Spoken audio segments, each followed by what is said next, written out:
es la que crea los hechos que va a observar. ¿Cómo es que los crea? Bueno, primero seleccionándolos. Dice, bueno, este hecho me sirve, esta rana abierta me sirve para observar la acción del curare, pero no me vas a tortuga que no haya sido envenenada con curare. Entonces ahí ya no hay una objetividad total, ya hay una selección. Me interesa observar esta rana envenenada con este veneno y abierta de tal manera. Los hechos quedan seleccionados según la teoría que uno quiere investigar. Entonces ya ahí hay una selección, hay un recorte.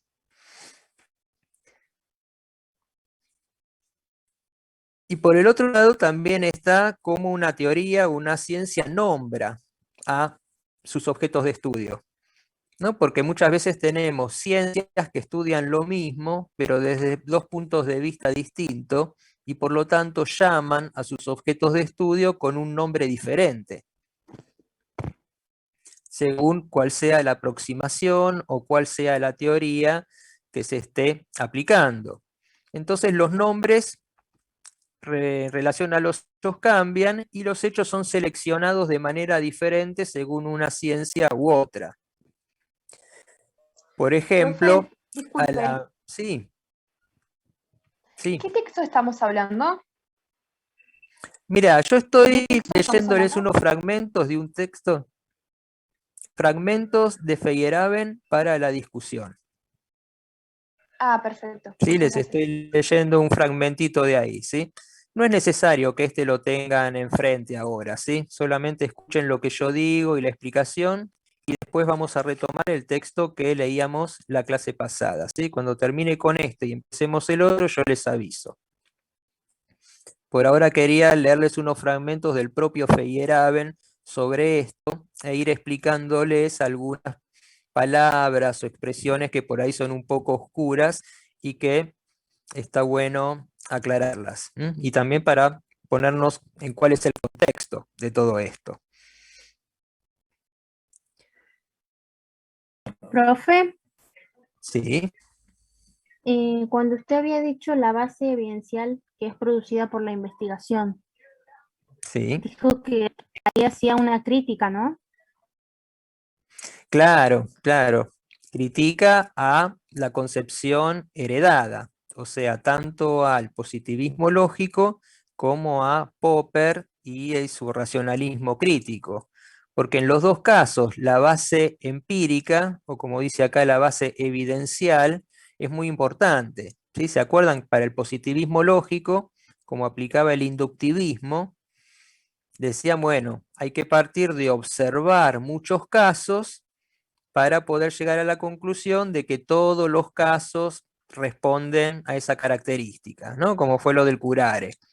Abrí una rana, abrí dos ranas, tres ranas, cuatro ranas, después pasé a los conejos, después pasé a las aves, y de ahí generalizo que todos los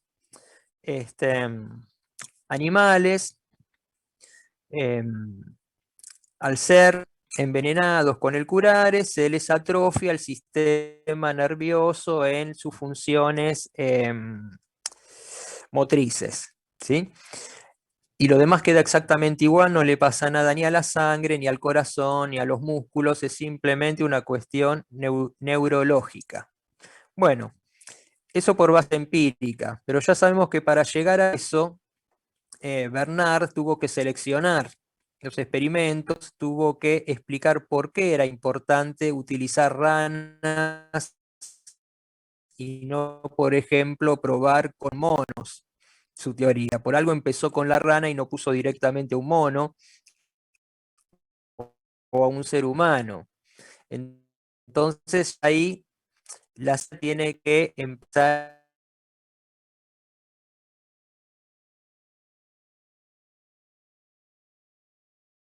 Dice, bueno, al fin de cuentas es la teoría la que produce los hechos que va a observar. Ese es un poco el argumento. Y en un segundo parrafito, que solamente les quiero leer ahora, antes de entrar a lo que veníamos viendo la vez pasada, dice que sin embargo, pese a que está planteando que la ciencia y los mitos al fin de cuentas son lo mismo, y hay una cuestión que no es científica por la cual creemos más a las ciencias que a los mitos, porque si uno los analiza racionalmente son tan incoherentes unos como otros, va a decir sin embargo que estoy muy lejos de recomendar la eliminación de todas las reglas y métodos de los que intento explicar cómo ayudaron a conseguir los éxitos pasados. Es decir, sobre qué acciones fueron posibles dichos éxitos, yo solamente hago notar que los éxitos se dieron bajo condiciones específicas prácticamente desconocidas y que nosotros frecuentemente no comprendemos a dónde se dirigían y que su repetición solo no es una cosa natural, sino algo bastante improbable. Y además que las ideas sobre éxito y progreso cambian según un episodio de la investigación al próximo. Lo que está diciendo acá es que él no dice que los métodos científicos no sirvan para nada. Lo que dice es que los grandes descubrimientos científicos no se siguen del método, sino que los métodos dentro de la ciencia normal, ¿no?, aseguran realmente avances dentro de la investigación de la ciencia. Pero un avance no es una revolución ni es un descubrimiento revolucionario de las ciencias. Cuando un descubrimiento realmente es revolucionario, implica que hay que cambiar por completo de marco de investigación, ¿sí? Cambiar los métodos, cambiar los nombres, cambiar la terminología, cambiar las reglas, aceptar que existen cosas que antes para la ciencia no existían, ¿no? Es como decía Thomas Kuhn, para el científico es como investigar en otro mundo, como un mundo totalmente distinto donde cambia todo. Bueno, pero eso solamente pasa cuando hay descubrimientos importantes, trascendentes, revolucionarios, ¿no? En la ciencia normal el método sirve, pero no nos va a servir para grandes descubrimientos, ¿sí? Para los grandes descubrimientos, dice Feyerabend, hay que recurrir a la imaginación, a la creatividad, a la literatura, a la poesía, es decir, abrirse de las ciencias y ver el mundo un poco desde un lugar desconocido, inesperado. Todo gran descubrimiento, dice Feyerabend, es algo que no está planificado, que nadie había anticipado, ¿no? Por eso son grandes descubrimientos, porque no estaban anticipados y porque hasta ese momento no se podían ni explicar y quizás ni siquiera pensar. Y por ahí cuando alguien venía a decir algo de eso, los propios científicos le decían, no, no estás siendo suficientemente científico en lo que decís, ¿no? Lo que le pasó a Galileo Galilei, ¿no?, que fue condenado a prisión por sus descubrimientos, ¿sí? Sobre todo por sus descubrimientos importantes, no por los que él hacía todo el tiempo, porque él era matemático antes de haberse metido en problemas con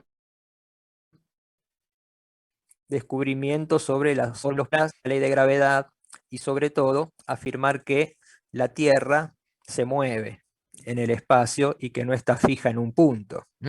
Eso fue lo que le costó la prisión. Entonces, Feyerabend sostiene que para hacer los grandes descubrimientos siempre hubo que transgredir las normas, la lógica y los métodos de la ciencia, ¿no? Y ahí tenemos un problema. Para ser un buen científico hay que salirse de la ciencia, ¿no? Es como una especie de contradicción también, si queremos, ¿no? Pero a Feyerabend no le preocupan las contradicciones. Dice, contradicciones somos todos, e incluso el mundo en el que vivimos es contradictorio. Entonces la ciencia no tiene por qué ser totalmente coherente. Ni los científicos tampoco tienen que ser 100% coherentes, siempre tiene que haber un lugar para la innovación, la creatividad, y para eso hay que recurrir a la parte no científica de los científicos, ¿no? O sea, eso tenía un nombre que ustedes conocen, ¿sí?, que se llamaba contexto de descubrimiento. El contexto de descubrimiento tiene que ver con todo aquello que permite hacer un descubrimiento inesperado. Puede ser un accidente, puede ser una distracción, puede ser un delirio del científico, que después se terminó comprobando que era cierto, y así sucesivamente. Lo inesperado no entra dentro del método de la ciencia. Un método siempre sirve para asegurar cosas, no para innovar. Las innovaciones implican transgresión. Bueno, con esto quería empezar yo un poco la clase porque es lo que veníamos hablando la vez pasada y hoy vamos a profundizarlo un poquito hacia el final de esta clase. Pero volvamos un poco antes, ¿sí? La vez pasada habíamos estado leyendo un texto que en el aula aparece como PAC 2017, ¿sí? Por si todavía alguien no lo bajó, no lo descargó o no vino la clase pasada, PAC 2017, si ustedes descargan eso y lo abren, es un texto que se llama Clase de acompañamiento a la lectura de Feyerabend. ¿Sí? Y es una explicación previa para después poder entender bien el texto de Feyerabend, propiamente dicho, que es igual de largo que este, o incluso más corto, porque hay solamente la introducción y 2 capítulos, pero lo vamos a leer juntos acá en el práctico. Ahora, para prepararnos para esa lectura, que a veces es como un poco confusa, es que analizamos antes este texto introductorio. No me voy a detener en cada detalle porque ya lo habíamos analizado la clase pasada, pero sí voy a hacer un repaso de todo lo que dijimos la vez pasada, ¿sí? Creo que no me va a quedar nada afuera por repasar, pero lo voy a repasar un poquito más rápido que la vez anterior. Entonces, si tienen ahora sí este texto en sus pantallas o si se lo imprimieron, vamos a hacerle una lectura rápida hasta retomar desde donde partimos la vez pasada. Bueno, si se pierden, ¿sí? Con respecto a lo que yo voy diciendo, avísenme que retomamos, ¿sí? Acá la idea es que todos podamos ir siguiendo lo que voy leyendo y que nadie se quede por ahí en el camino. Si se pierden, me avisan y me preguntan en qué página estoy, en qué párrafo.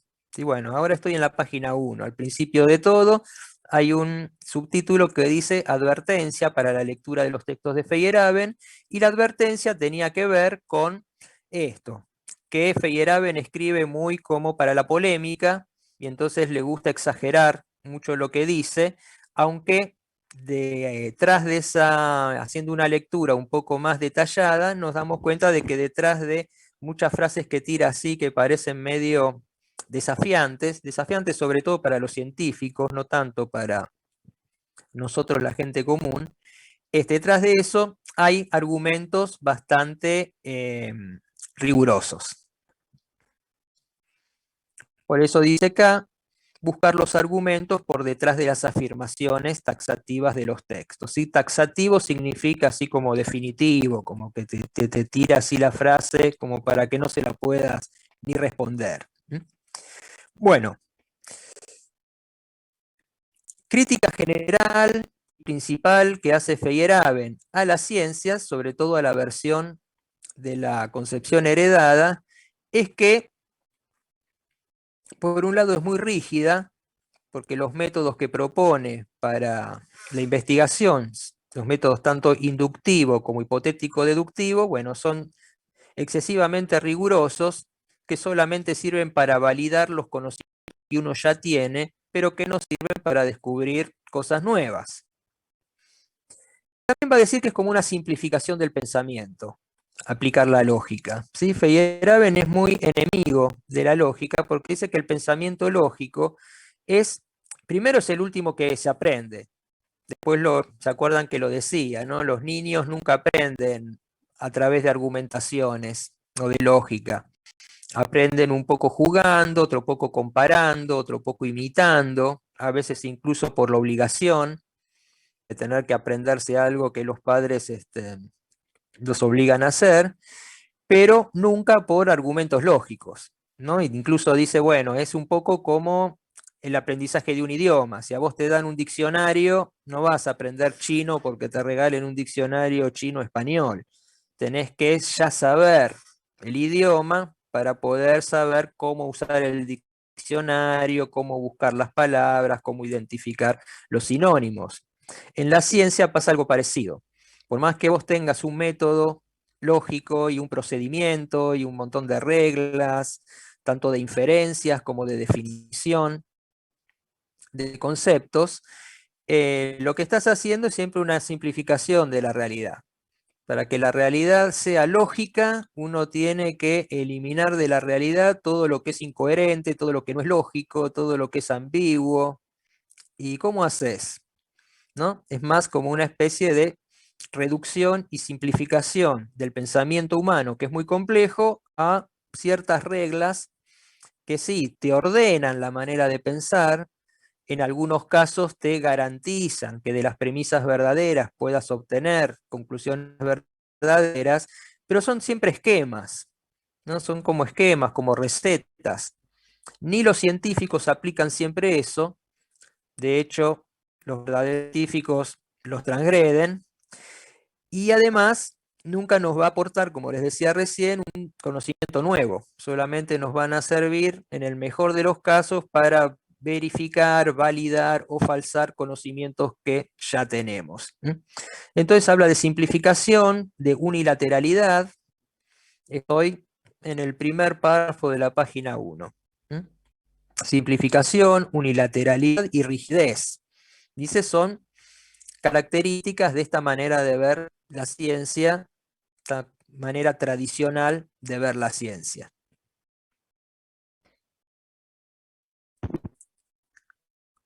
Ahora, en la misma página, pero casi al final de esta página 1, aparecían 5 puntos numerados del 1 al 5, en las cuales se resumen las críticas que Feyerabend hace al método científico, ¿sí? Porque acordémonos,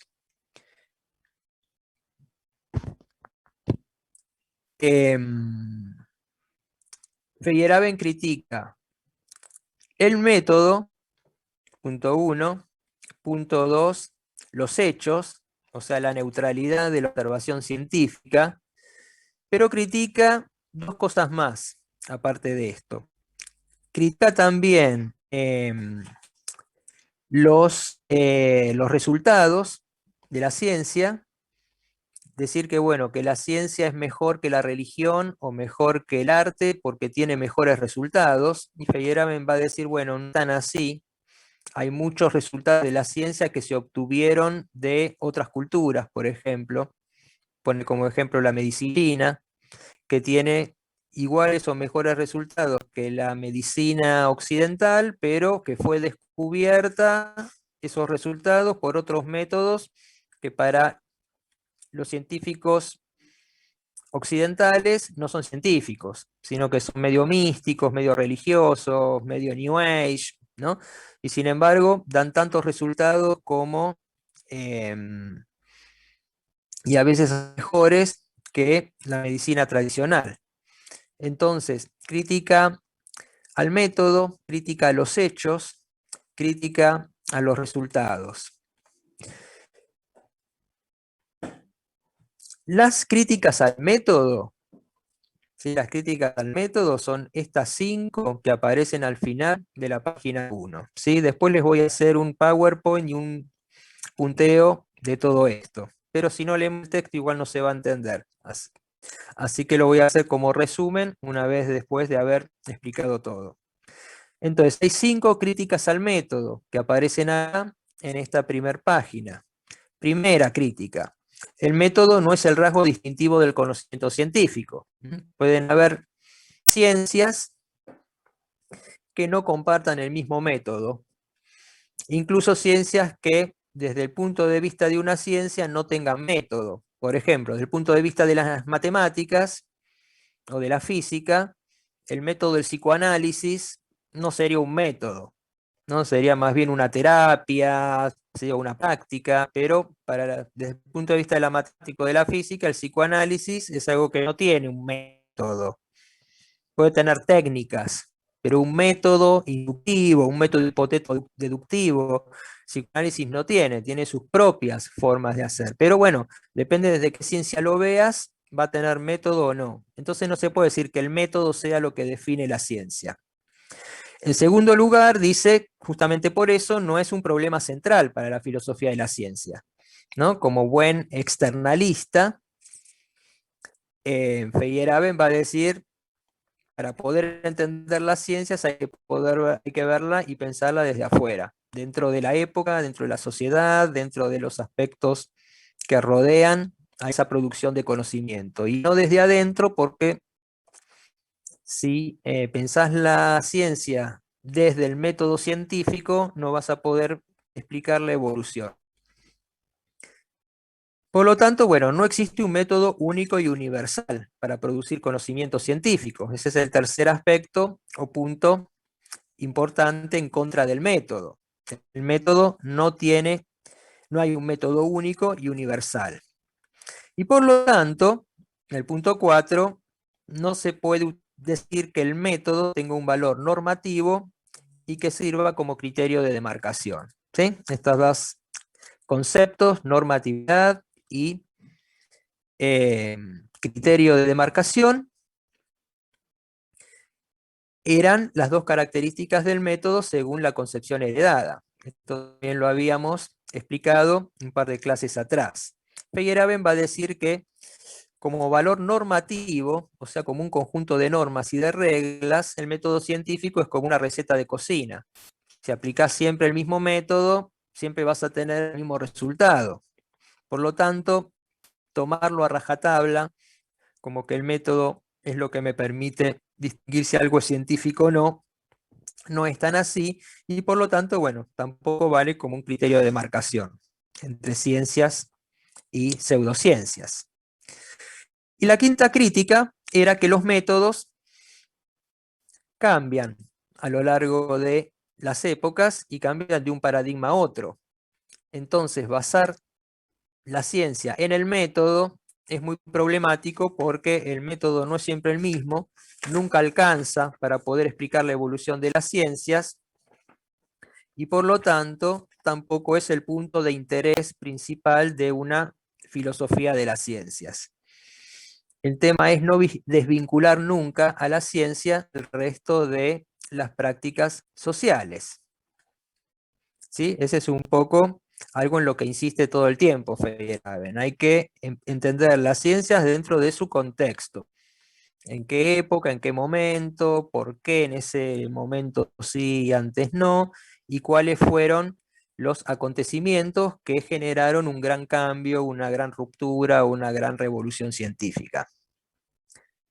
Por eso, y ahora paso a la página 2, en la página 2 hay un subtítulo que decía reduccionismo del método y crítica a la educación del científico. Bueno, que el método es reduccionista, ya lo sabemos, lo dijo en la página anterior. Un método tomado tal como lo concibe la concepción heredada de las ciencias, es algo que reduce el pensamiento y no algo que lo amplía. Al ser tan riguroso, tan metódico, ¿sí? Y tan basado en la lógica, resulta que, bueno, no se puede explicar toda la realidad, ni siquiera científicamente, valiéndose solamente de alguno de estos dos métodos. O hay que utilizar un método más amplio, o hay que asimilar métodos que no vengan directamente de la ciencia, sino puedan venir de otras ramas del saber. Por eso, reduccionismo del método, ¿sí? Eso es lo que significa esta expresión. Reduccionismo del método, ¿sí? Significa que utilizar un método es como de alguna manera recortar las posibilidades a ese solo método, con lo cual te queda fuera muchas cosas.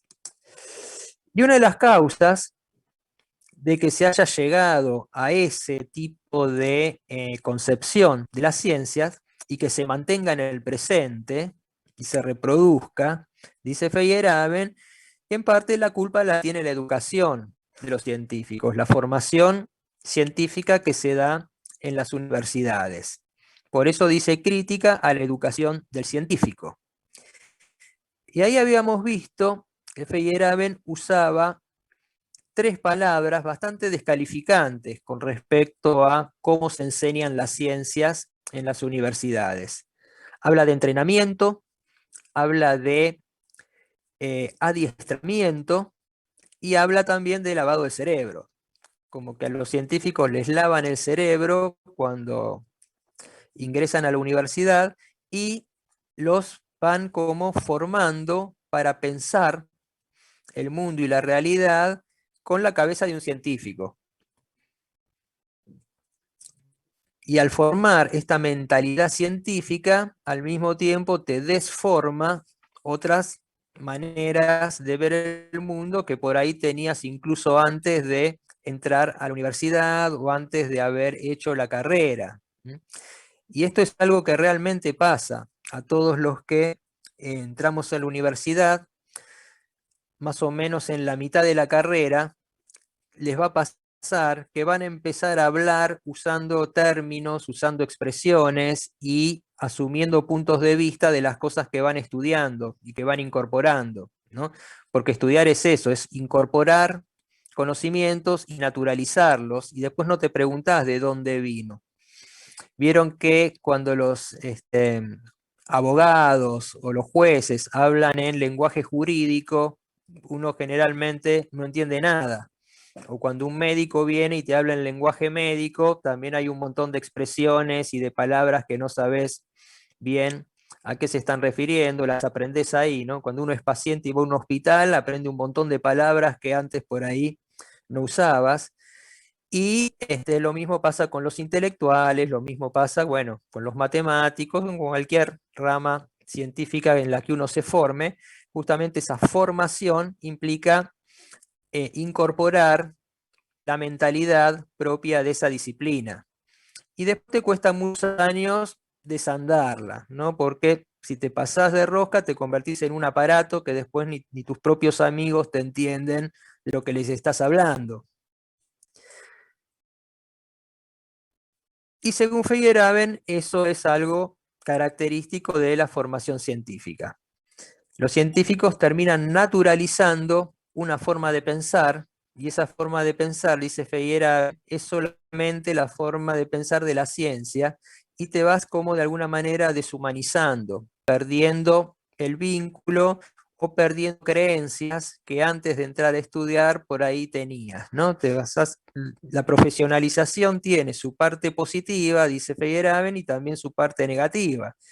La parte positiva es que, bueno, conseguís un montón de herramientas para pensar la realidad y también para trabajar, para desarrollarte profesionalmente, pero al mismo tiempo te convertiste en un profesional, perdiste un poco de intuición, perdiste un poco de sensibilidad, perdiste un poco de escucha, ¿no? De la escucha natural que uno tiene cuando no está formado. Y para Feyerabend todo eso tiene que estar recuperado también, no puede ser algo que quede afuera de la formación. Entonces dice, la formación de los científicos es como una especie de adiestramiento para hablar de determinada manera, pensar de determinada manera y también valorar de determinada manera, ¿no? Y por eso aparece ya acá, al principio de la página 2, la palabra valoraciones. ¿Sí? Esto de las valoraciones es muy importante, lo vamos a hablar un poquito más la vez que viene, pero ya sabemos, de alguna manera lo que está diciendo Feyerabend es que al formarte en una carrera universitaria, sobre todo si es científica, no solamente aprendés datos e información, sino que también aprendés sin darte cuenta una manera de valorar la realidad, de separar, bueno, al profesional de el que uno puede llamar un chanta, que a veces puede ser un chanta o a veces puede ser alguien de otra disciplina que nada que ver y que puede hacer un buen aporte en lo que dice Feyerabend, que no por no ser científico, la ciencia tiene que criticar o rechazar aquello que venga de otras disciplinas. Por eso entonces habla de entrenamiento, lavado de cerebro. Y todo esto lo resume un poco con la expresión reducción del pensamiento en general a una forma de pensamiento científico. En esta misma página 2, en la mitad de la página, dice: detengámonos un poco sobre la crítica de Feyerabend a la educación de los científicos. En su texto, Feyerabend describe la educación del científico como un lavado de cerebro que tiende a la simplificación de la actividad. ¿Ven? Esta palabra simplificación es sinónimo de reducción, o sea, sinónimo de empobrecimiento. Ahí pueden hacerse una línea, una frase en sus notas, ¿no? Donde reducción, simplificación, empobrecimiento significan un poco lo mismo, ¿no? Y Feyerabend va a decir que en ese sentido es que habla de lavado de cerebro. Es como que de todo el pensamiento humano, cuando aprendes el método científico, es como si aprendieras una técnica y después solamente pensás en función de esa técnica. Y eso empobrece. Habla también acá de recorte, la palabra recorte. La palabra recorte también es sinónimo de reducción, simplificación o empobrecimiento, ¿no?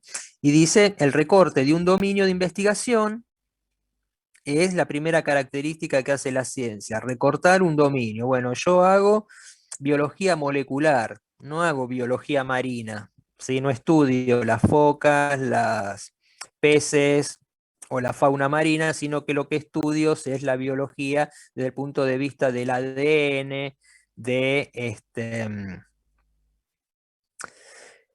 el punto de vista molecular, del centro que ocurre en el núcleo de las células, si se puede clonar, si se puede reconstruir un genoma, ¿no? Eso es biología también, pero nada que ver con la biología que hace un biólogo marino o alguien que estudia los ecosistemas de los animales, los ecosistemas naturales, que forma parte de la biología, pero es otro recorte. Entonces, fíjense, la palabra recorte es, bueno, las disciplinas se separan: biología, química, física, ciencias sociales, lo que quieras, pero a su vez dentro de cada una de esas ciencias hay ramas que recortan partes más específicas que pueden prácticamente tener muy poco que ver unas con otras, ¿no? La biología es tan amplia que va desde eso, desde el estudio del ADN, la clonación y la genética, hasta el equilibrio de los ecosistemas.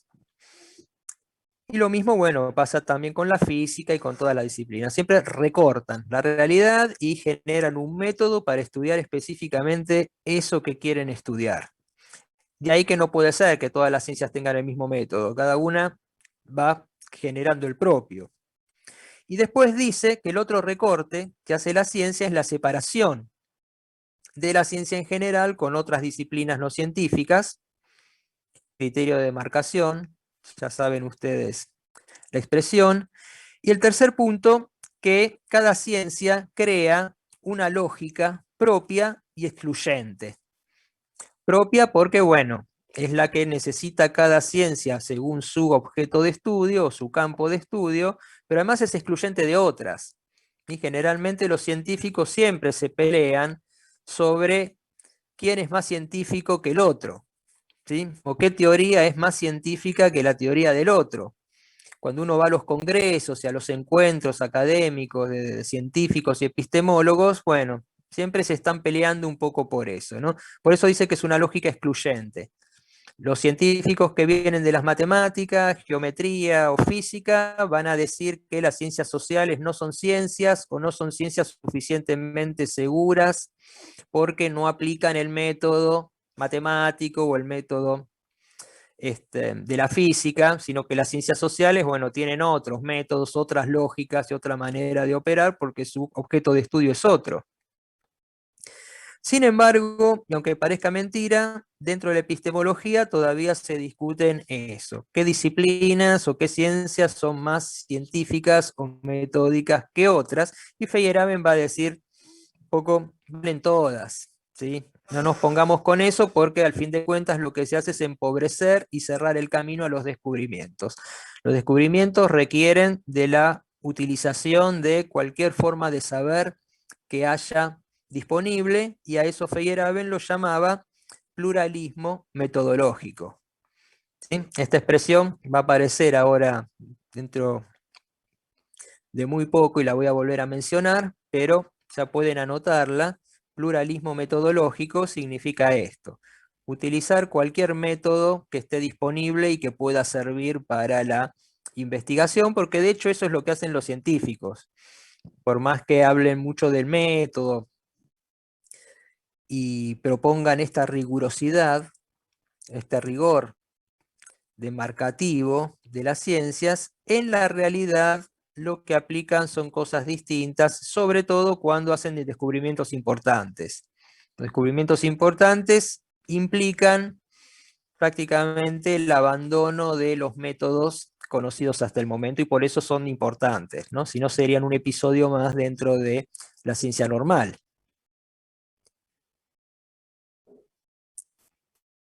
Junto a esto, aparece también acá en esta página 2 una crítica que ya la dijimos al principio de la clase, contra los hechos, ¿no? Dice: estos hechos, aunque son el resultado de un recorte y un entrenamiento, aparecen como neutrales, ¿no? La vieja crítica a la neutralidad o supuesta neutralidad de los hechos.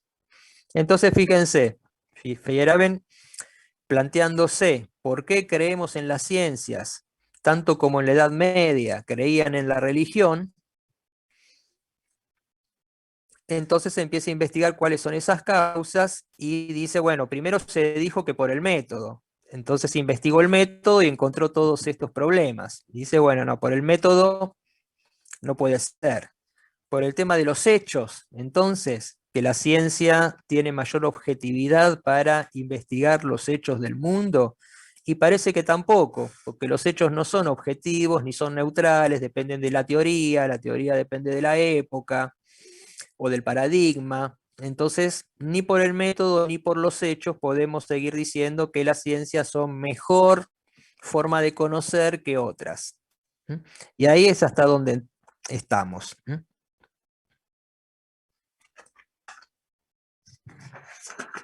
En la página siguiente, en la página 3, aparecía otro tema importante con respecto a la educación o a la formación, ¿no? Esto ustedes también lo estuvieron trabajando, contestando en los foros.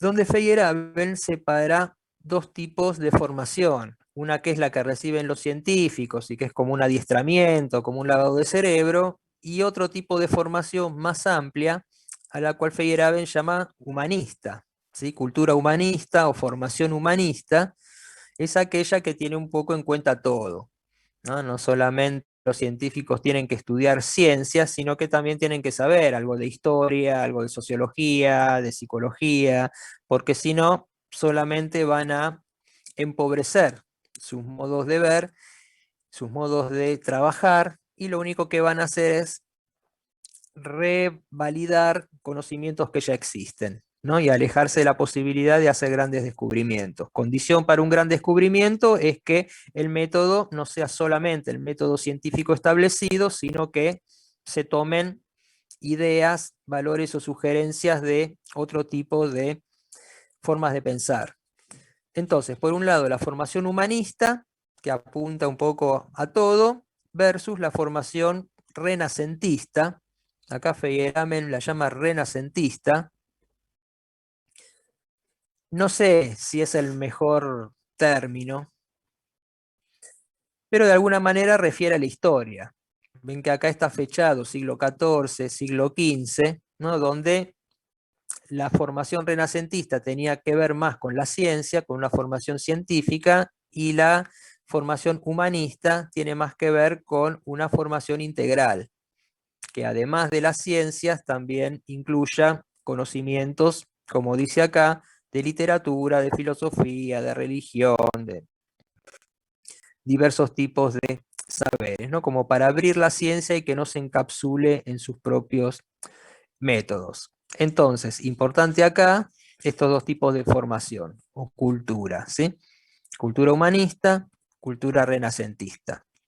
¿Se entiende, gente, hasta acá, más o menos? ¿Sí? Si quieren preguntar algo, por favor, no se queden Profe, con a las mí dudas.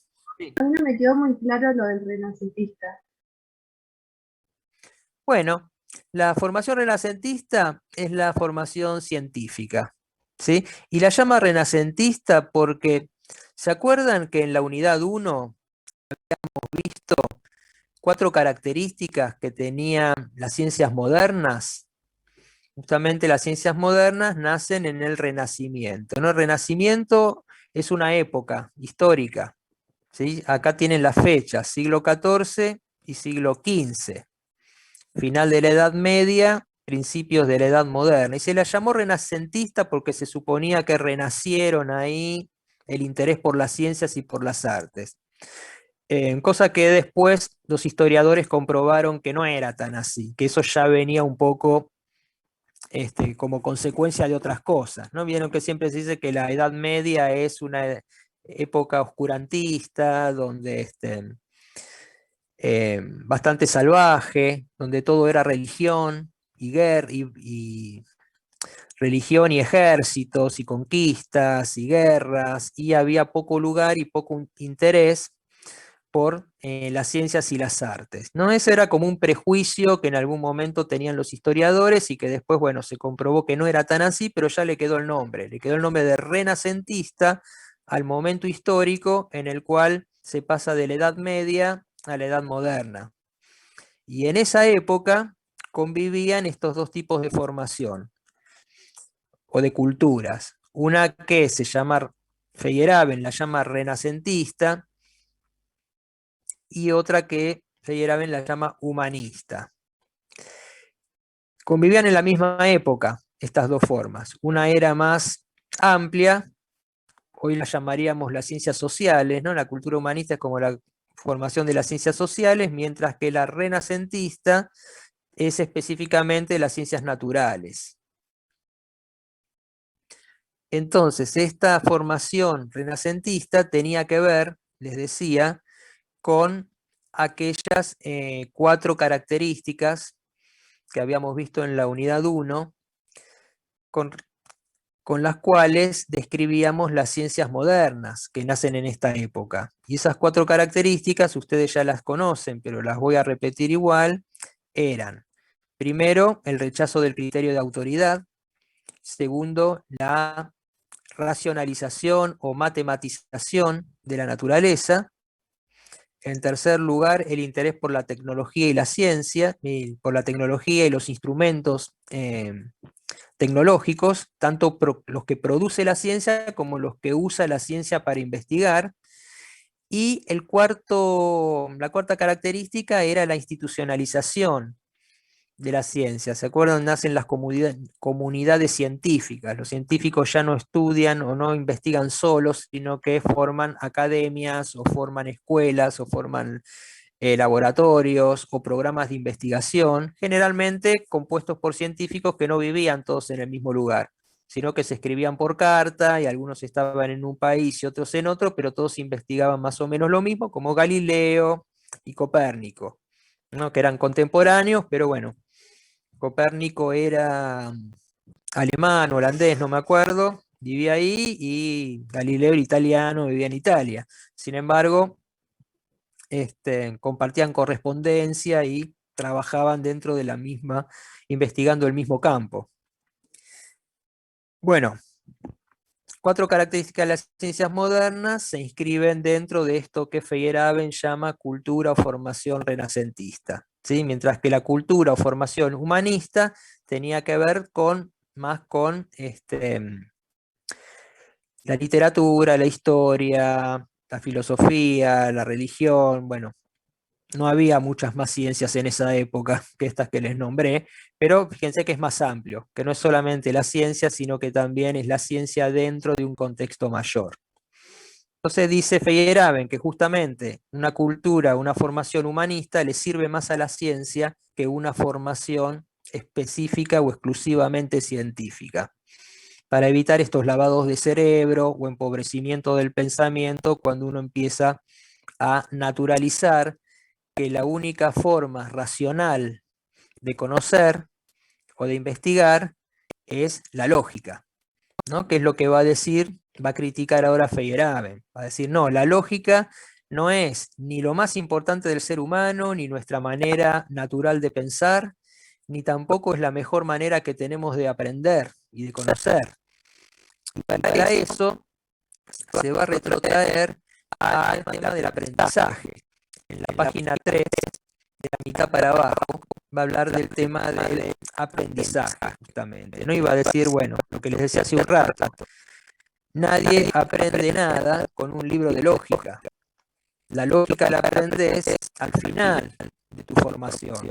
La aprendes cuando vas a entrar en la universidad, cuando vas a entrar en una carrera científica, cuando vas a entrar a formarte específicamente de una manera profesional.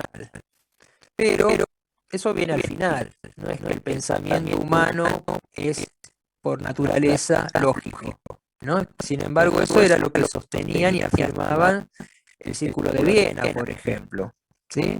O las teorías de la concepción heredada.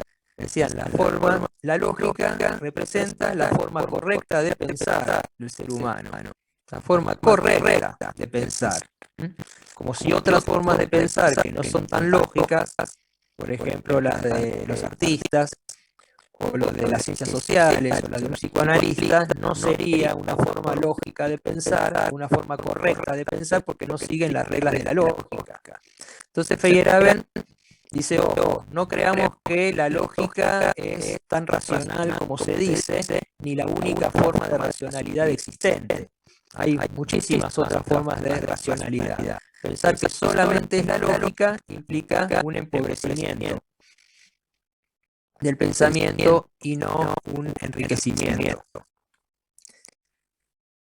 Entonces plantea este tema del aprendizaje no argumentativo, que es una expresión que Feyerabend usa bastante. Dice, bueno, el aprendizaje no es argumentativo.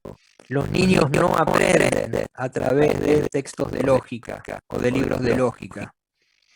Ni los niños ni nadie puede aprender de esa manera. El aprendizaje nunca es siguiendo recetas, sino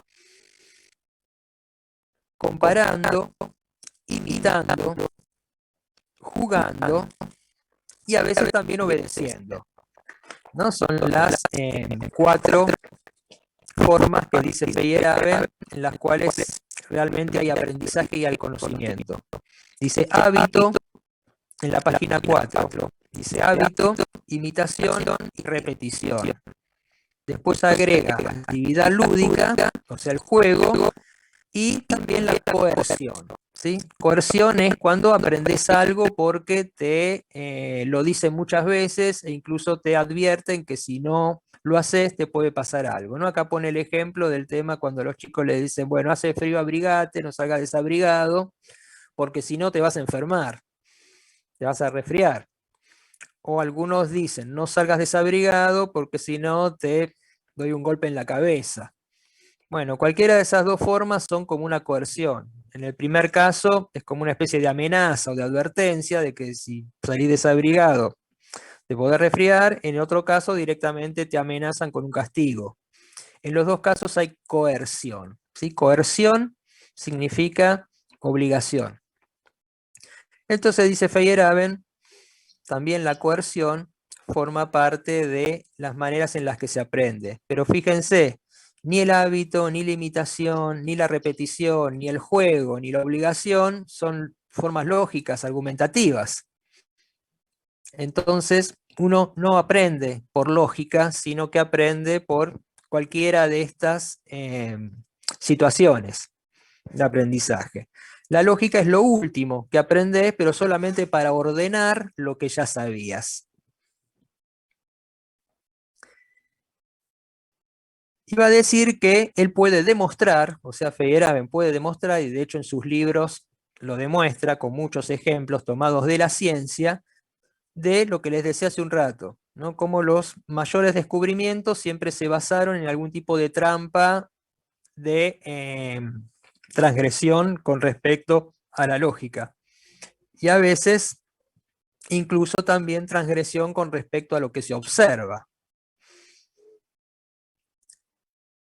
Y pone como ejemplo algunos descubrimientos de Galileo Galilei. ¿no? Que siempre lo pone como ejemplo. Dice, nuevamente, las teorías de Galileo Galilei sirven de ejemplo para la imposición no argumentativa de las teorías. Feyerabend sostiene que la fuerza de los argumentos nunca consiste únicamente en su coherencia lógica, sino que, al contrario, las teorías se vuelven lógicas y se vuelven convincentes una vez que el descubrimiento ya se hizo. Entonces ahí me sirven, sí, para comprobar cómo este descubrimiento realmente es así, lógicamente es así, no puede ser de otra manera, pero eso siempre después de haber hecho el descubrimiento, nunca antes. No es que la lógica te va a llevar a descubrir algo, porque como ustedes saben, la lógica es una ciencia formal. Y formal significa que no tiene contenido, solamente tiene forma, ¿sí? Es una estructura de pensamiento independiente de su contenido. Entonces, ¿cómo es que la lógica me va a permitir descubrir algo? Si es solamente una forma sin contenido y que además la aprendo una vez que ya sé todo lo demás. Sirve para ordenar, sirve para explicar, sirve para aclarar, pero no sirve para descubrir, ni para conocer. Y al final de esta página 4 hay un parrafito, justo el último, el final de todo, que es un resumen de todo lo anterior. Así que se los voy a leer porque está bueno como resumen. Dice, por último, la actitud humanista que propone Feyerabend puede ser comprendida al leer su descripción del conocimiento. Bueno, acá tenemos una definición de conocimiento. No es fácil definir qué es el conocimiento. Intenten ustedes por su cuenta tratar de definir qué es el conocimiento. Van a ver que les va a llevar varios días de probar definiciones y lo más probable es que ninguna los convenza del todo. Bueno, acá Feyerabend se anima a dar una definición de conocimiento, pero fíjense que la da mediante metáforas. Dice, el conocimiento como un océano, siempre en aumento, de alternativas incompatibles entre sí y tal vez inconmensurables. Lo primero que te dice del conocimiento es una metáfora, dice es como un océano. Ahora, un océano significa algo, bueno, amplio, algo que no tiene límites, algo que no está particionado, dividido o organizado por partes, ¿no? Un océano es como un continuo. Y en ese continuo lo que hay son alternativas incompatibles. Alternativas serían muchas teorías acerca de lo mismo, muchas de las cuales son totalmente incompatibles entre sí. Bueno, usa la palabra inconmensurable. ¿Sí? Esta palabra inconmensurable ustedes ya la conocen. Insistimos mucho sobre esa palabra. Inconmensurables eran los paradigmas, que no se podían comparar. Inconmensurable significa eso, que no se puede comparar. ¿Por qué? Porque todo es diferente en un paradigma con respecto a otro. Entonces no podés usar ni las mismas palabras ni los mismos métodos para comparar cuál paradigma es mejor. Los paradigmas están siempre en competencia, hay como una especie de lucha entre paradigmas que generalmente gana el que mayor capacidad tiene de explicar la mayor cantidad de hechos. Pero eso no significa que sea ni sea el mejor, ni que sea el definitivo, ni que sea la verdad última de las cosas. Entonces, el conocimiento es como un océano de teorías, todas diferentes, la mayoría incompatibles entre sí, las cuales, bueno, vistas todas en conjunto, a eso lo llamamos conocimiento. No podemos llamar conocimiento a una sola versión de la realidad, a una sola teoría, sino que tenemos como que de alguna manera el conocimiento es la suma de todos. Y esto lo dice acá mismo, justo a continuación de eso. Les leo.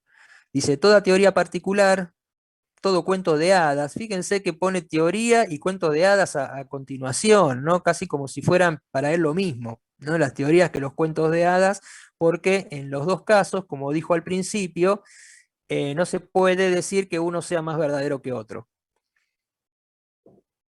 Sí se puede decir que uno es más efectivo, más eficiente o más eficaz que otro en determinado contexto, pero mucho más de eso no se puede decir.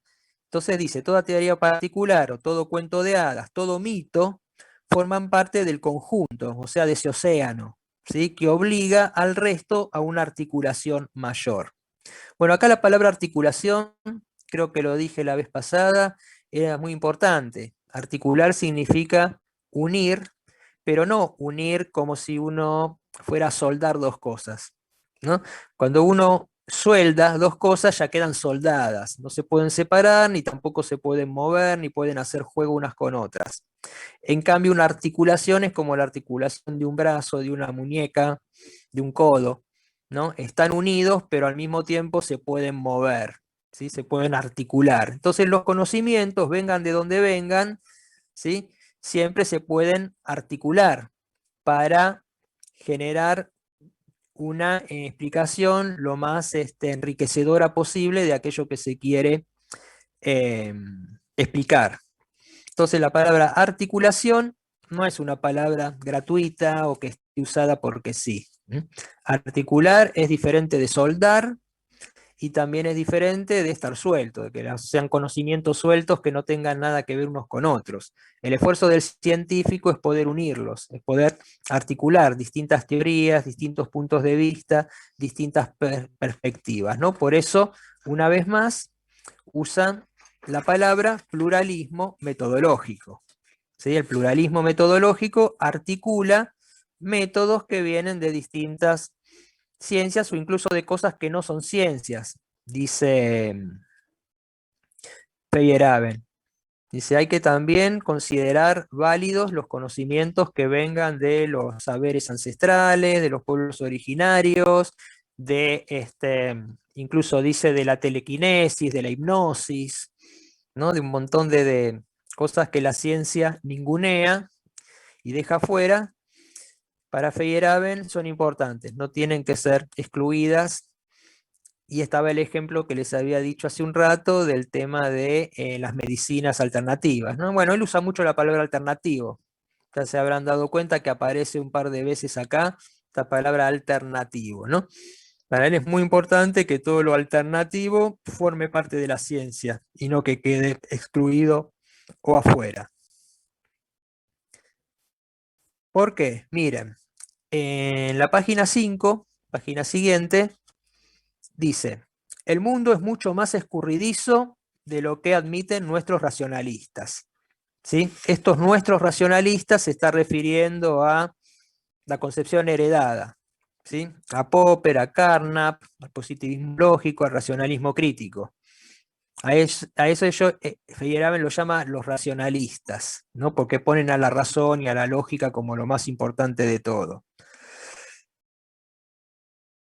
Y Feyerabend dice, el mundo es mucho más escurridizo de lo que los científicos creen. Escurridizo, ¿qué significa? Y que cuando lo tratás de entender, ya cambió algo que implicó que no lo entiendas más. En una época había un chiste, una especie de meme, donde había un mono y un texto que decía, ahora que encontré la respuesta a todas mis preguntas, me cambiaron todas las preguntas. ¿No? Como diciendo, bueno, cuando creíste que ya sabías todo y que habías entendido algo y que tenías una teoría correcta, el mundo cambió, la sociedad cambió, la manera y las expectativas con respecto al mundo también cambiaron, y entonces todos los conocimientos que vos creías tener, resulta que, bueno, solo te sirven algunos, y muchos tenés que descartarlos o cambiarlos. Por eso, dice Feyerabend, el mundo es mucho más escurridizo de lo que los racionalistas afirman. No hay hechos estables. Sí. Este fragmento que usted está explicando, ¿se puede asociar a cuando se desató la pandemia? Que muchos sociólogos decían entender cómo funcionaba la vida en sociedad y cómo interactuaban los individuos entre sí. De repente hay una pandemia en la que no cambiaron todos los paradigmas, por así decirlo, de relacionarnos entre sí, sobre todo en las culturas latinoamericanas, mucho del contacto físico. Todo cambió y se tuvo que volver a establecer, digamos, y costó bastante. Creo que sigue costando. Sí, sí, sí. Está buenísimo el ejemplo que pones, Paola. Efectivamente, la pandemia es una anomalía dentro de lo que la ciencia o las ciencias venían planteando, tanto la ciencia, bueno, La medicina, como vos bien decís, también no se sabía antes de la pandemia, o se pensaba que las sociedades iban a funcionar de una manera. Cuando vino la pandemia, resulta que hay que hacerse un montón de preguntas nuevas, tanto con respecto a cómo funciona un virus, cómo funciona una vacuna, o cómo funciona la sociedad cuando se ve atacada por algo desconocido, algo que no sabe con qué, cómo encararlo, y tampoco se saben bien qué consecuencias va a tener. Digo, consecuencias en la economía, consecuencias en lo político, consecuencias en las diferentes potencias, cómo se posicionan unas respecto de otras, ¿no? Fíjense, es un hecho sanitario, pero que pone en duda todo lo demás. Bueno, a eso lo podríamos llamar perfectamente. La aparición del COVID constituyó una anomalía dentro del paradigma vigente de todas las ciencias y nos abre la puerta quizás a un cambio de paradigma. Quizás un cambio total o quizás un cambio parcial, ¿no? Lo más probable es que los cambios sean parciales y no totales, como decía Thomas Kuhn, ¿no? Vinieron otros pensadores después que dijeron, bueno, no es tampoco que las cosas entre un paradigma y otro cambien tanto, pero cambia lo principal. Entonces, efectivamente, hay nuevas preguntas y se abren nuevos campos también de investigación. Esto que dice Paola está muy bueno porque si ustedes se fijan en todos los congresos, simposios, jornadas o actividades académicas, todas, no importa de qué ciencia sean, todas tienen como título algo relativo al COVID y a la pandemia. Desde los psicólogos hasta los médicos, ¿sí? O biólogos moleculares. Absolutamente todas las disciplinas humanas, incluso el arte, también ahora todas las convocatorias para muestras de arte o para exposiciones de arte, siempre convocan desde, bueno, el arte frente a la pandemia, el arte frente al COVID. O sea, no hay disciplina social que tenga que ver con nuestra sociedad que no esté afectada por este hecho, ¿no? Entonces, efectivamente, se lo puede poner perfectamente como ejemplo. Era un hecho inesperado que apareció de golpe, que viralizó todo el planeta y obligó a hacerse preguntas que antes no se hacían. Y eso es justamente lo que hacen las anomalías. Obligar a hacer preguntas que antes no se hacían y a buscar respuestas en lugares nuevos, desconocidos, y arriesgar mucho. A ver qué pasa. Entonces, bueno, ahí tenemos, gracias Paola por aportar este ejemplo que viene muy bien para este caso. Porque miren, acá mismo en la página 5 dice Feyerabend, muchos aspectos de la abundancia del mundo, ¿no? Del mundo y de la vida, han sido estudiados por científicos, pero también por colaboradores en obras de desarrollo.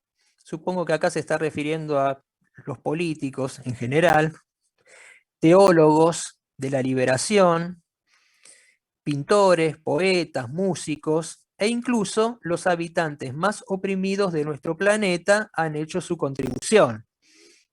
O sea que para las ciencias no solamente son importantes lo que hacen los científicos, sino que también hay que tomar información, datos y métodos de todas estas otras disciplinas e incluso, como dice acá también, de culturas oprimidas. Supongo que se refiere, bueno, a los pueblos originarios de todo el planeta. Feyerabend concluye que, si queremos favorecer el desarrollo de las ciencias, el camino no es el del entrenamiento en un método y el énfasis en la estructura racional de las teorías, sino que hay que apostar más por la dinámica integral de las investigaciones, ¿no? Dinámica porque, bueno, hay que considerar siempre que los métodos de la ciencia cambian, son dinámicos, ¿sí? Dinámicos quiere decir que cambian, que se mueven, que, sí, eso. Dinámico viene de una palabra griega, dynamis, que significaba movimiento. ¿no? Entonces son las cosas que cambian. Hay que pensar la ciencia y los métodos como algo que siempre van a estar en permanente cambio y que además hay que pensarlos de manera integral, o sea, de manera humanista, ¿sí? Siempre prestando atención a lo que pasa en otras áreas, en otras ciencias y en otros tipos de saber también.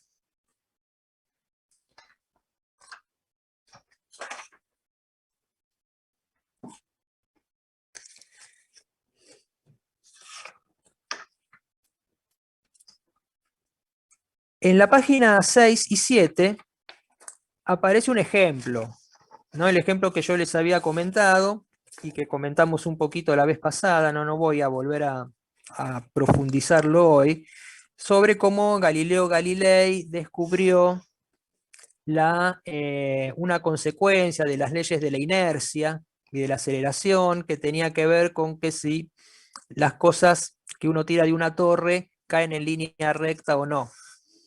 Porque si cayeran en línea recta, entonces no caerían nunca exactamente en el mismo lugar, porque si la Tierra se mueve rotando, cuando vos tirás una piedra de una torre, tendría que caer, no sé, unos milímetros desplazados en el sentido de la dirección de la rotación terrestre con respecto a la posición de la torre.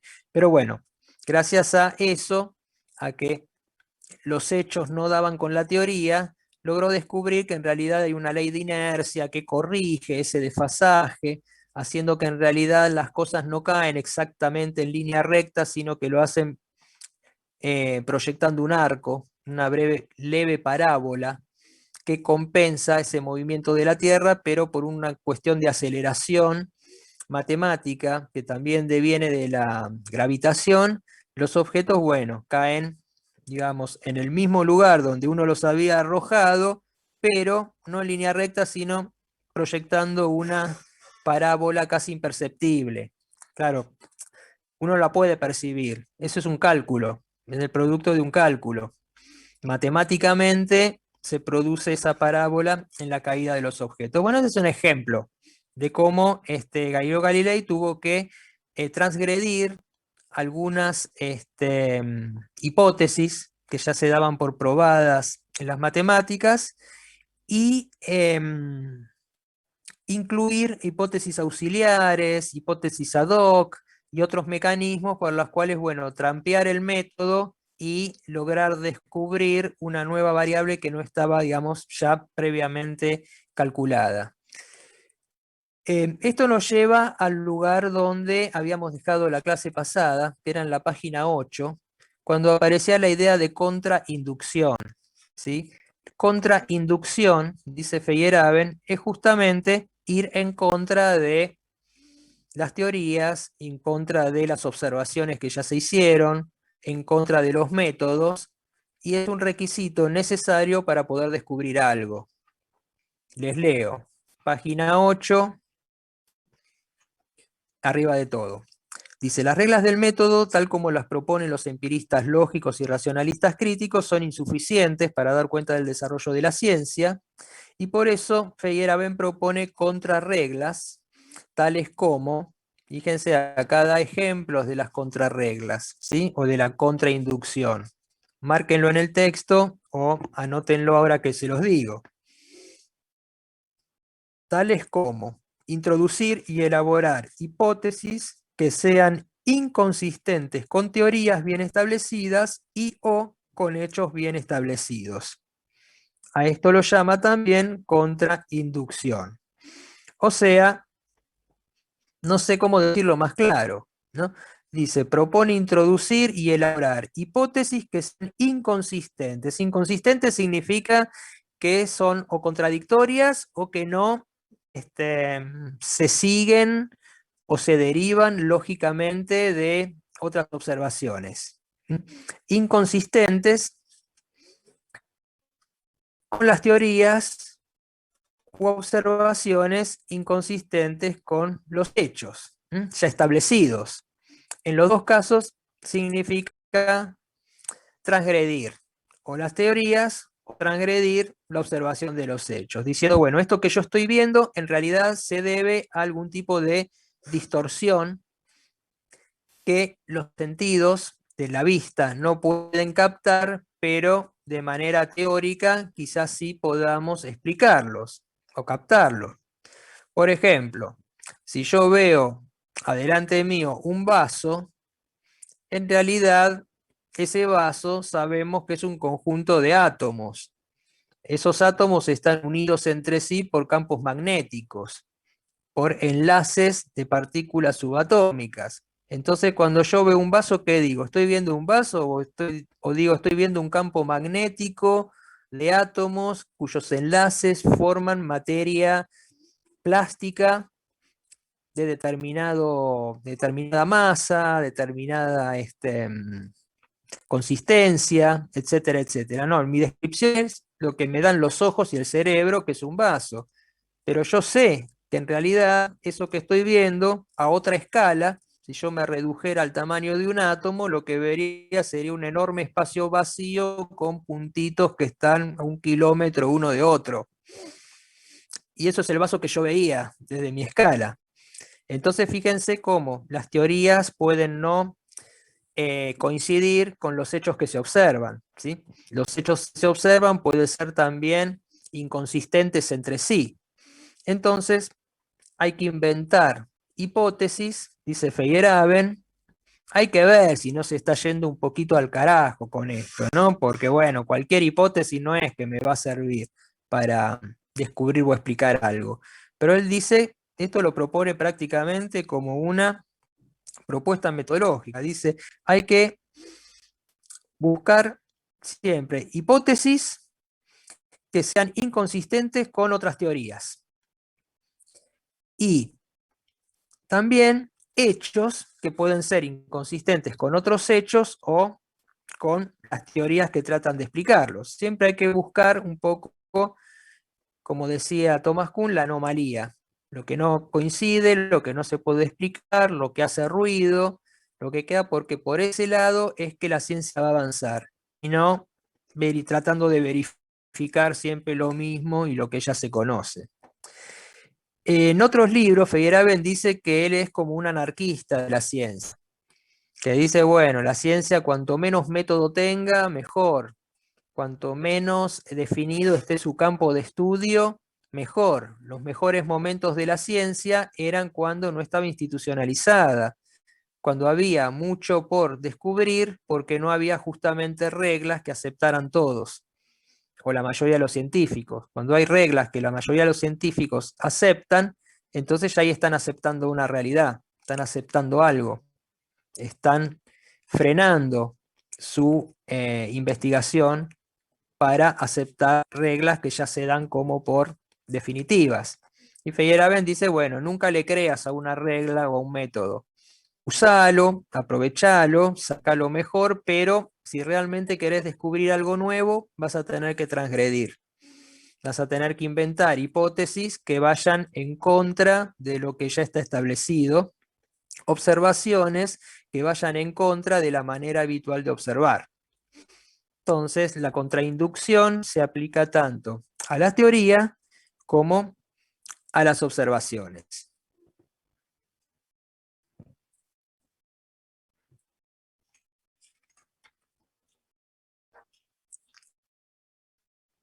Y con respecto al tema de las observaciones, y con esto ya vamos terminando, Feyerabend hace una comparación con el tema de cómo perciben el mundo los animales. Dice, ¿por qué nosotros creemos que un científico en un laboratorio, observando o haciendo observaciones de determinados fenómenos, que puede ser observar una rana o puede ser observar una mitocondria a través de un microscopio, o puede ser observar un agujero negro en el cosmos, o algún tipo de señal o de radiación subespacial? ¿Por qué creemos que nuestras observaciones realmente corresponden a aquello que creemos estar observando?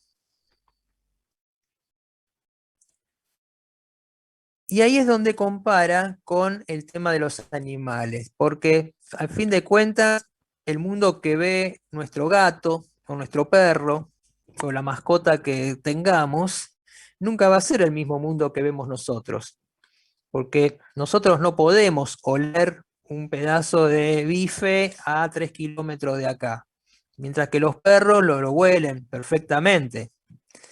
No podemos escuchar sonidos de determinada frecuencia, que son muy bajos, no en volumen, sino en frecuencia. Y sabemos que los animales escuchan muchísimo más que lo que escuchamos nosotros, de sonidos más agudos y más graves que los que podemos escuchar nosotros. Sabemos también que los gatos ven de noche, lo ven en la oscuridad, y nosotros no podemos. Y así sucesivamente. Entonces el mundo perciben los sentidos de los animales, no tiene nada que ver con el nuestro, y sin embargo nosotros creemos que tenemos la observación verdadera de las cosas. Entonces dice, bueno, esto de observar el mundo ya no solamente no es que los hechos son neutrales o no en relación con la teoría. Nosotros tenemos teorías para el mundo que nosotros podemos percibir. Y ahí se termina todo, pero el mundo es muchísimo más que eso.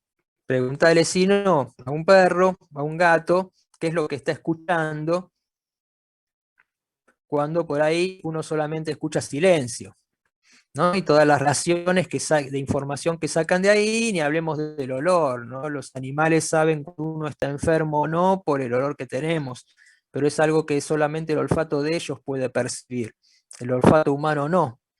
Entonces, ¿cuál es el mundo y cuáles son los hechos que estudia la ciencia? ¿Los hechos del mundo real o los hechos del mundo que puede percibir el ser humano? Y a eso ya no le podemos decir que es la realidad para nosotros. Y si la ciencia se va a basar en los hechos observables, bueno, va a tener que explicar por qué son los hechos observables del ser humano, ya que los animales observan otras cosas totalmente distintas. Por eso dice Feyerabend, un poco a modo de conclusión, no tenemos un método interno para poder saber o estructurar un conocimiento científico. Dice, necesitamos un criterio externo de crítica, ¿no? Y esta palabra externo ya les son a ustedes conocida, ¿no? Del externalismo. Acuérdense que tanto Kuhn como Feyerabend, los dos son de la escuela de la nueva filosofía de las ciencias, son externalistas, ¿sí? La nueva filosofía de la ciencia, o la NFS, como la llamamos acá, es externalista, porque veía la ciencia de afuera, historicista, porque le daba mucha importancia a la historia de la ciencia, de la evolución de la ciencia, y teoreticista, porque dice, bueno, no hay hechos neutrales en la ciencia, sino que dependen de la teoría, o de la posición teórica, epistemológica, que hay un científico, y va todavía más allá. Bueno, a fin de cuentas, lo que nosotros llamamos hechos observables o base empírica, la base empírica humana, que podemos percibir humanos, porque animales perciben por ahí muchísimo más que nosotros un montón de cosas. Está bien, nosotros podemos pensar, los bichos no. Pero ya dijo que el pensamiento no lo es todo. También están las emociones, también están la capacidad de crear, la creatividad, la invención, la inventiva, la imitación, el hábito, el juego, y también las relaciones de poder, ¿no? Todo eso tiene que ver con el ser humano y solamente lo que la ciencia describe como hechos supuestamente objetivos. Por eso, dice también acá en la página 9, no se trata solamente de muchos sistemas conceptuales científicos alternativos, sino de los mundos y los sistemas conceptuales que inventan las demás disciplinas. Filosofía, mitología, religiones, artes. El pluralismo metodológico, y que acá vuelve a aparecer esta palabra, les decía que era importante, el pluralismo metodológico, que aquí propone, no consiste simplemente en implementar o variar las reglas del método, Se trata en todo caso de un pluralismo conceptual y reflexivo con efectos metodológicos. Esto es importante y puede ser para aparezca en alguna pregunta de examen. Sí, así que se lo quiero explicar antes de terminar la clase. Pluralismo conceptual y reflexivo con efectos metodológicos. No es pluralismo, dice, no es un método. Tiene efectos sobre el método. Porque no es lo mismo hacer una investigación siguiendo un método tipo receta de lógica que decir, bueno, voy a investigar y para investigar esto primero voy a consultar las teorías de mi época y después voy a empezar a consultar teorías más alejadas del contexto, a ver qué pensaban los chinos tradicionalmente acerca de este problema neurológico, qué pensaban los egipcios acerca de ciertas consideraciones sobre el tema de cómo observar el cielo, qué pensaban otras culturas, qué piensan la filosofía, por ejemplo, acerca de la clonación humana, qué piensa la filosofía acerca de la investigación en laboratorios con animales. ¿Está bien? Torturar conejos, torturar monos, torturar ratones para obtener medicamentos, ¿sí o no? Bueno, gran polémica y gran debate. Que la ciencia tiene que hacerse. Porque la ciencia generalmente, y sobre todo desde la cuestión heredada, dicen la ciencia es una cosa, la moral, la ética es otra. La ciencia tiene que avanzar, la filosofía y la ética son obstáculos para que la ciencia avance, porque siempre están interrogando si está bien o está mal investigar tal cosa o la otra. Algo de razón tienen, ¿sí? El científico se va a poner a consultar a todas las demás disciplinas, cada decisión que toma, tampoco habría avance científico. El tema es no cerrarse y prestar atención. Porque muchas veces nuestra cultura se convirtió en algo hipertecnológico y esa tecnología cada vez es más humana, más deshumanizada. Y eso justamente porque no se siguió la formación humanista que dijera Graben, sino solamente la formación científica, y eso es lo que prevaleció. La ciencia, lo tecnológico, al punto que bueno, ahora estamos también en una encrucijada con respecto a eso, no solamente por la pandemia del COVID, sino también por el tema de la informática. Nuestra civilización ya no puede seguir si de pronto desapareciera las redes, desapareciera Internet. Cosa que científicamente es posible, porque a veces hay tormentas solares que lanzan una lluvia de iones que para nosotros los humanos ni la percibimos, ni nos damos cuenta, pero que las máquinas lo pueden freír directamente en el espacio o eso en algún momento en la plataforma espacial. Se puede freír los servidores, quedarnos directamente en todo el planeta sin internet y ya no funcionaría nada. Eso ya sería peor todavía que el COVID, porque no podríamos tener clases, ir al cajero a sacar plata del banco, ni pasar una tarjeta por internet. Y nada, habría que volver al analógico, ya casi nos olvidamos de cómo era antes. Entonces, exceso de tecnología, pero no avance en cuestiones más humanistas, llevan también a una especie de autocancelamiento del ser humano que queda preso de la tecnología y después ya es muy difícil salir. Prácticamente no podríamos salir, salvo que haya una catástrofe de este tipo. Por eso les decía al principio que lo que se refiere no es solamente una crítica de la ciencia, sino que se hace una crítica de toda la sociedad. Y como la nuestra es una sociedad tecnológica, entonces bueno, cae esa crítica también como sociedad, ¿no? Porque llegamos de esta manera a vivir tan tecnologizados que después ya no podemos prácticamente subsistir sin esa tecnología. Eso nos hizo más libres o nos hizo más dependientes. Finalmente, la pregunta base que contaría, ¿no? Porque después de escribir estos libros sobre ciencia, escribió libros sobre política, sobre sociología, también aplica un poco estas ideas, preguntando ¿no? si las ciencias se hizo más libres o no se hizo más esclavos. Bueno, dejamos esta pregunta flotando.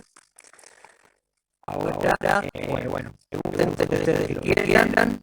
Yo después les voy a subir los videos de las clases, acá me preguntan en el chat, lo voy a subir a los foros. ¿Sí?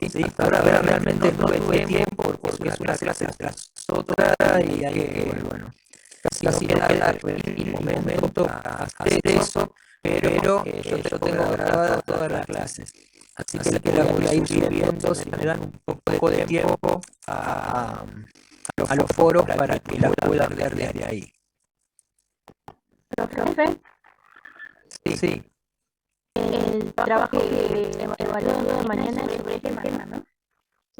Sí.